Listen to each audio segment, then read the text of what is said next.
is Moya Beall. I'm a resident of Ward 20 and have lived in Scarborough for nearly 30 years. I congratulate city staff on the achievements thus far, but I'm here to say this deal is not good enough. With the province's need for our go-ahead for federal funding, I think you can do better. This deal still leaves our transit planning in the hands of the province. We've heard a lot of deputations this afternoon about a problem that I think if the city was planning the Ontario line, you wouldn't have had this problem about whether to put the line above ground through a highly populated area. This deal forces new lines on us that have had no credible business case analysis, contrary to the advice from the city's own transit advisory panel that transit planning be transparent and based on evidence. By adding more variables and lengthier timelines, higher costs, and further delays, this deal sets up a receding horizon for our city that so desperately needs better transit. This is bad faith treatment of Toronto's residents. It is especially bad for Scarborough. Other than the Scarborough extension, the overbuild that fails to reach most of Scarborough and doesn't take most of us where we want to go, Scarborough does not exist on the city's list of priorities or on the Premier's transit map. We're living with a long trail of broken transit promises from both our mayors and our premiers. Our communities are desperate for the city building boost that better transit can bring. There's been study after study documenting the huge level of need for better transit in Scarborough. I'm sorry I don't have something for the overhead, but this map is from a recent report by John Stapleton. The yellow areas show the neighborhood improvement areas of Toronto. The purple areas show the areas of Toronto that should be designated as neighborhood improvement areas. But when you look at the Scarborough area of this map, you see that most of the map is in color. It's either yellow or purple. And the only way that those colors are going to be removed from the map is a transit network. And here's another map showing the need for better transit, for rapid transit in Scarborough. This is a map from the Transform Toronto report. It shows the per capita emissions. It shows the per capita emissions from personal vehicle use. And in Scarborough, will it show it? What do I do? Oh, it's on the screen. Yay. Oh, thank you. Thank you. High technology. Fantastic. All right. Yeah. So look at Scarborough. Scarborough has the highest per capita emissions, greenhouse gas emissions from personal vehicle use. And the reason for that is because we have crappy public transit in Scarborough. We don't have the luxury of waiting a decade to get people out of cars and onto public transit. Earlier this month, Council declared a climate emergency, and there are many speeches of the need to take bold action.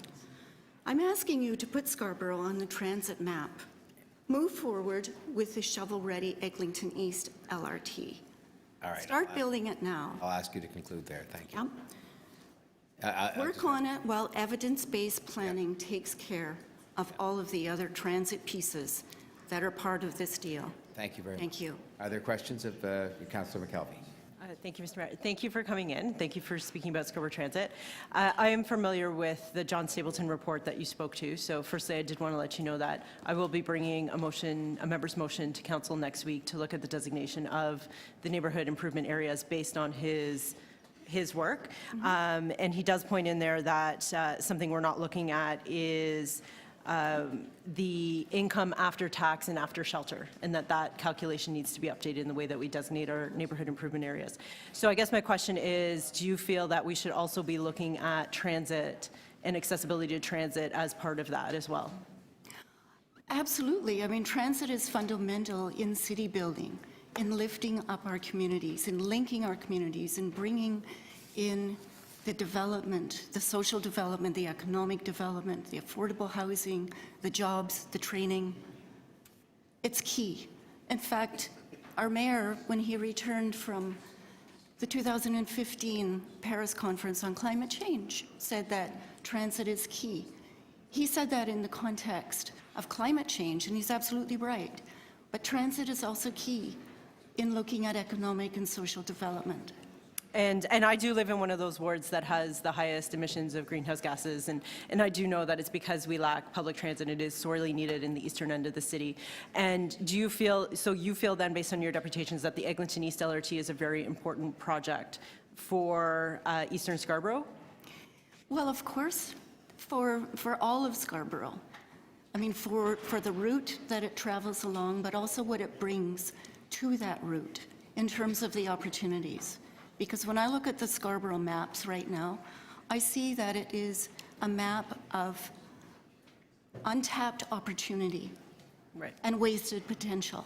So North Scarborough, basically, we define that as north of the 401, correct? Sure, but the original plan was for a transit network. Right. In fact, that was part of the rationale for the Eglinton East LRT when the city moved from a 3-stop to a 1-stop extension. That was what made it livable. So the Eglinton East LRT should be built then north of Shepherd to Malvern then, so that it's reaching North Scarborough? Well, of course. And in fact, one of the big issues for the people in Malvern is food security. They don't have a way to get to grocery stores. And then similarly, the Scarborough subway, whether you agree with the subway or not, it is better if it's continuing also north of the 401, which would be under these 3 stops. Is that not also an improvement over a single stop? Really, no. I mean, I characterized it as an overbuild, and I think in these times, remember, Metrolinx in 2013 did a business case analysis of the 3-stop subway and found that in order to justify it, it would take 52 30-story buildings at Scarborough. But the province is now paying for it, so that is a win if we can move that money to the Eglinton East LRT? We are all paying for it, whether the city's building it or the province is building it. But you want the Eglinton East LRT? I absolutely do. Okay, thank you. Thank you, Councillor. Any other questions for the deputy? I have just one. I've asked this before to others today. I don't know if you were here, and I don't want to bore you, but you are aware when you made your statements about shovel-ready for the and getting on with the Eglinton East LRT that this deal, whatever criticisms you may have of it, actually does, by having the province assume responsibility for the Scarborough subway, which they've legislated they're going to build, and I support, by the way, but which they've legislated they're going to build, it frees up $1 billion of city money that we have been collecting and continue to collect to this day, which were meant to pay for the Scarborough subway, and those dollars can now be applied to, pursuant to this agreement that we're talking about, to state of good repair and to 2 priority projects that are mentioned in the agreement, again, the Scarborough East LRT, the Eglinton East LRT, and the waterfront transit. You're aware of that? Yeah, I think I'm also aware that the other aspects of Bill 107 have not been lifted, so that the province still has the say-so about what kind of transit Toronto builds.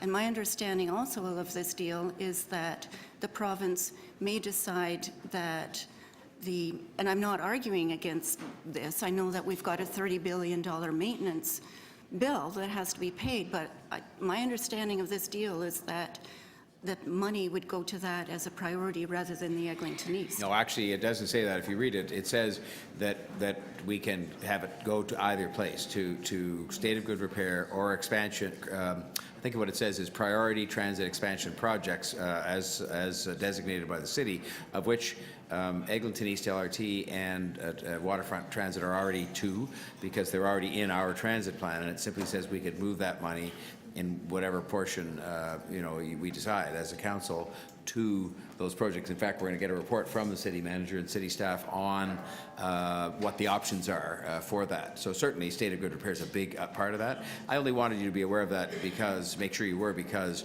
you'd sort of said get on with the Eglinton East LRT. I think you'd find very broad support for that around this council. I know. But money is always a major impediment, and this actually opens the door to at least a partial answer on money, perhaps accompanied by some from the federal government. So, Yeah, sure. thank you. Start now. Well,